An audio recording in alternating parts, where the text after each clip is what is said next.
ಸಮಸ್ತ ಕೇವಲಿಗಳಿಗೆ ಜಯವಾಗಲಿ, ಸಮಸ್ತ ಗುರುಗಳಿಗೆ ಜಯವಾಗಲಿ. ಅಜ್ಜಿಯ ಔಷಧಿ ಬಗ್ಗೆ ಹೇಳ್ತೀನಿ. ಬಹಳ ಮಹತ್ವಪೂರ್ಣ ಉದಾಹರಣೆ. ಒಂದು ಮನೆಯಲ್ಲಿ ಪ್ರತಿದಿನ ಗಂಡ ಹೆಂಡತಿಗೆ ಜಗಳ ಜಗಳ ಜಗಳ. ಒಂದ್ ದಿವಸನೂ ಬಿಡುಗಡೆ ಇರಲಿಲ್ಲ. ಅದ್ರೊಳಗಡೆ ಹೆಂಡತಿ ಸ್ವಲ್ಪ ಕಡಿಮೆ ಇದ್ಲು, ಗಂಡದಂತೂ ಭಾರಿ ಭಾರಿ ಇತ್ತು. ಗಂಡ ಹೊಡಿತಾ ಇದ್ದ, ಜಗಳ ಜಾಸ್ತಿ ಆದ್ಮೇಲೆ ಹೊಡಿತಾ ಇದ್ದ ಎಲ್ಲ ನಡೀತಾ ಇತ್ತು. ಹೀಗೆ ನಡೀತಾ ನಡೀತಾ ನಡೀತಾ ಏನಾಯ್ತು ಅಂದ್ರೆ, ಹೆಂಡತಿ ಬಹಳ ದಿನಕ್ಕೆ ಕೊರಗಿ ಒಂದ್ ಸ್ವಲ್ಪ ಬಹಳ ತೆಳ್ಳಗೆ ಆಗ್ಬಿಟ್ಲು. ಏನು ಒಂಥರ ಎಲುಬು ಮೂಳೆ ಅಷ್ಟೇ ಉಳಿತು.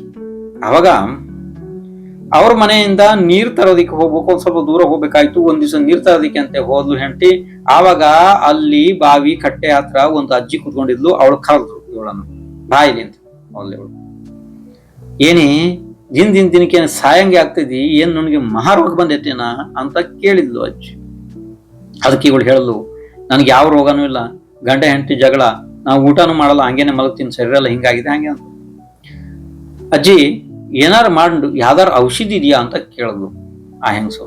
ಅಜ್ಜಿ ಅಂದ್ಲು, ಔಷಧಿಗೇನು, ಬಾ ಮನೇಲಿ ಪುಡಿ ಕಟ್ಕೊಡ್ತೀನಿ ಅಂತ ಹೇಳಿದ್ಲು. 3 ಪುಡಿಗಳನ್ನ ಕಟ್ಟಿಕೊಟ್ಲು ಒಳಗಡೆ ಹೋಗಿ ಅಜ್ಜಿ. ಅದೇನೋ ಕಟ್ಟಿಕೊಟ್ಲು, ಆದರೆ ಕಂಡೀಷನ್ ಹೇಳಿದ್ಲು, ಅದರ ಪತ್ತೆ ಹೇಳಿದ್ಲು. ಏನು ಅಂತಂದ್ರೆ,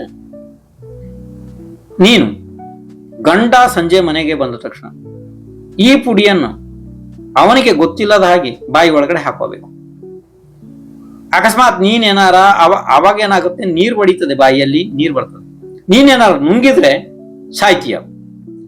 ನೀನು ಅದನ್ನ ಹೊರಗಡೆ ಹೋಗಿ ಉಗುಳಿದ್ರೆ ಗಂಟ ಹೊಡಿತಾನೆ. ಗೊತ್ತಾಯ್ತಿಲ್ಲ?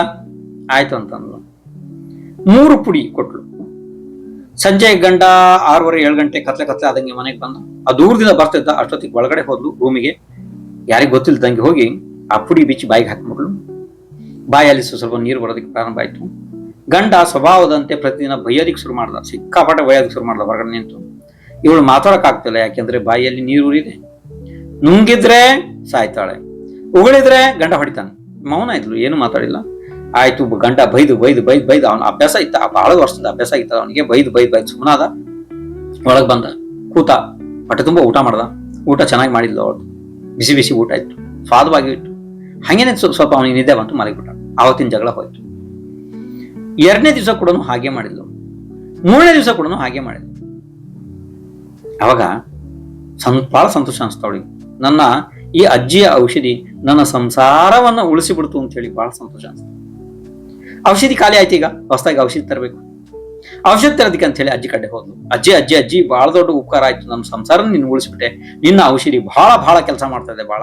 ನನಗೆ ಮತ್ತೊಂದಿಷ್ಟು ಒಂದು 10-20 ಕಟ್ಟು ಔಷಧಿ ಬೇಕು. ಅಜ್ಜಿ ಹೇಳಲು, ಅಲ್ಲೆಲ್ಲ ಹುಚ್ಚಿ ಎಷ್ಟು ಜಾಣೆ ಇರ್ಬೇಕು ನೀನು. ಅದು ಔಷಧಿ ಅಲ್ಲೋ, ಹುಚ್ಚೋ ಔಷಧಿ ಅಲ್ಲ ಅದು. ಉಪ್ಪನ್ನ ಪುಡಿ ಮಾಡಿ ಕಟ್ಕೊಟ್ಟಿದ್ದೀನಿ ನಿನಗೆ. ಉಪ್ಪು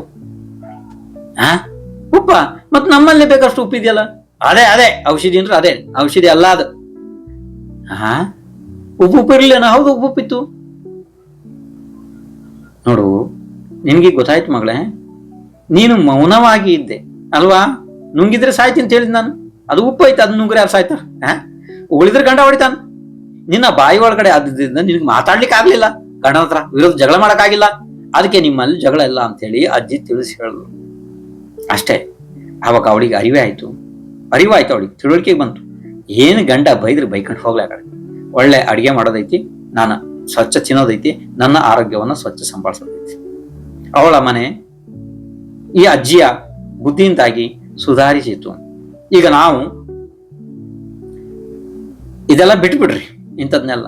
ಈಗ ನಾವು ಕಮ್ಮಿ ಏನಿಲ್ಲ ಅಂದ್ರೆ ಊಟ ಮಾಡುವ ಹೊತ್ತಿಗಾದ್ರೂ ಅಟ್ಲೀಸ್ಟ್ ಅಷ್ಟಾರು ಮೌನವಾಗಿ ಇರ್ರಿ ಸಾಕು.